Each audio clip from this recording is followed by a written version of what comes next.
नमस्कार, मैं हूं माही सिंह और आप देख रहे हैं नेक्स्ट 9 न्यूज। बिहार में बड़ा उलटफेर होने की संभावना जताई जा रही है। जी हां, आपको बता दें, जिस तरीके से नीतीश कुमार और सम्राट चौधरी के बीच में अनबन देखने को मिली, वहीं अब तेजस्वी यादव भी खेला करने के प्रयास में है। चिराग पासवान, जीतन राम मांझी ऐसे चेहरे हैं जो कहीं ना कहीं अपना दबदबा चाहते हैं और चाहते हैं ज्यादा से ज्यादा सीटें उनको मिले। लेकिन क्या समीकरण बनेंगे? क्या भारतीय जनता पार्टी इतनी आसानी से सीटें दे देगी, या फिर अगर उत्तर प्रदेश की बात की जाए तो 10 सीटों पर भारतीय जनता पार्टी काबिज होना चाहती थी, बस एक सीट कहीं ना कहीं एनडीए के सहयोगी दल को देती है। क्या वही स्ट्रेटेजी बिहार में भी देखने को मिल सकती है? क्या इस बार के विधानसभा चुनाव में भारतीय जनता पार्टी अपने पास ज्यादा सीटें रखना चाहेगी? अगर ऐसा हुआ तो नीतीश कुमार खफा होते हुए नजर आएंगे। वहीं नीतीश कुमार का समीकरण एक पलटू चाचा की रह चुकी है, तो क्या फिर वो आरजेडी की तरफ रुख करते हुए नजर आएंगे? तो कहीं ना कहीं ये जो समीकरण है वो बिगड़ते बनते नजर आ रहे हैं। मुकेश सहनी का माना जा रहा है कि फिर से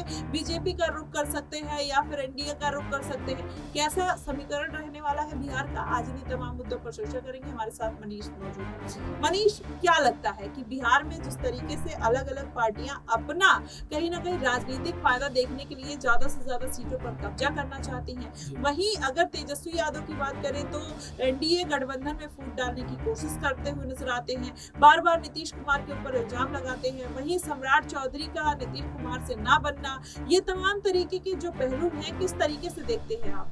देखिए, बिल्कुल जिस तरह से फिलहाल बिहार की स्थिति है, तो ऐसे में यहाँ पर तेजस्वी यादव जो हमले नीतीश कुमार पर करते हुए नजर आ रहे हैं, तो उससे कहीं ना कहीं ये साबित होता है कि आरजेडी के साथ तो नीतीश कुमार नहीं जाएंगे, लेकिन एनडीए गठबंधन के माध्यम से ही चुनाव लड़ना पड़ेगा, क्योंकि भारतीय जनता पार्टी से अलग ना होने की बात भी कह चुके हैं कि भारतीय जनता पार्टी का साथ नहीं छोड़ेंगे। और वहीं जिस तरह से सम्राट चौधरी यहाँ पर मुश्किलें बढ़ाते हुए नजर आ रहे हैं, तो हो सकता है कि भारतीय जनता पार्टी सम्राट चौधरी पर कोई बड़ा फैसला ले, क्योंकि आपने हाल ही में देखा कि अध्यक्ष पद से हटाए गए बिहार में।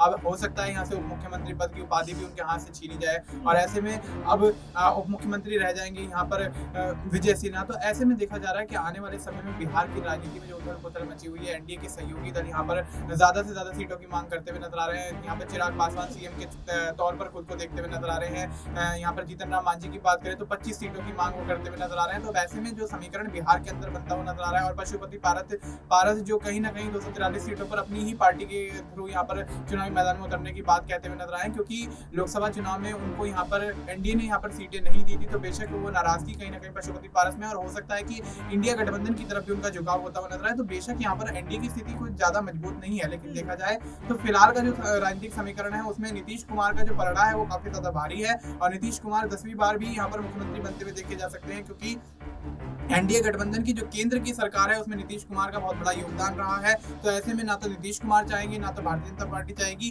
कि दोनों ही पार्टियां एक दूसरे से अलग होकर चुनाव लड़े, और अगर अलग होकर चुनाव लड़ती हैं तो वाकई बिहार के अंदर जो विधानसभा चुनाव के आंकड़े हैं, जो परिणाम है, वो कहीं ना कहीं चौंकाने वाले हो सकते हैं।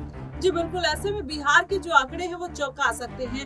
भारतीय जनता पार्टी इसी कवायद में है कि इस बार ज्यादा से ज्यादा सीटें निकाली जाए। नीतीश कुमार अपना दबदबा चाहते हैं, वहीं देखा जाए तेजस्वी यादव सीएम बनने की फिराक में है। किसके समीकरण बैठेंगे, कौन सीएम बनेगा आखिरकार, ये भी देखना दिलचस्प होगा, क्योंकि बिहार में इतने सीएम फेसेस देखने को मिल रहे हैं, जिसमें चिराग पासवान, जीतन राम मांझी और सम्राट चौधरी, नीतीश कुमार, ऐसे तमाम नाम हैं जो कहीं ना कहीं अपना दावा ठोकते हुए नजर आ रहे हैं। वहीं तेजस्वी यादव भी इसी फिराक में है कि कब वो सीएम बनेंगे।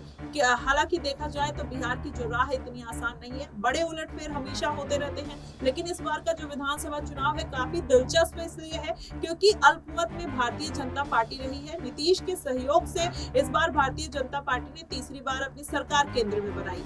तो क्या इस बार के विधानसभा चुनाव में इसका फायदा उठाने की कोशिश करेंगे नीतीश कुमार? क्या उसका फायदा तेजस्वी यादव उठाएंगे? ये भी बड़ा सवाल है। आपको क्या कुछ लगता है कि बिहार में किस तरीके के समीकरण बैठेंगे? आप हमें कमेंट बॉक्स में जरूर बताइएगा। फिलहाल के लिए बस इतना ही। देश और दुनिया की तमाम खबरों के लिए हमारे साथ बने रहिएगा नेक्स्ट 9 न्यूज पर।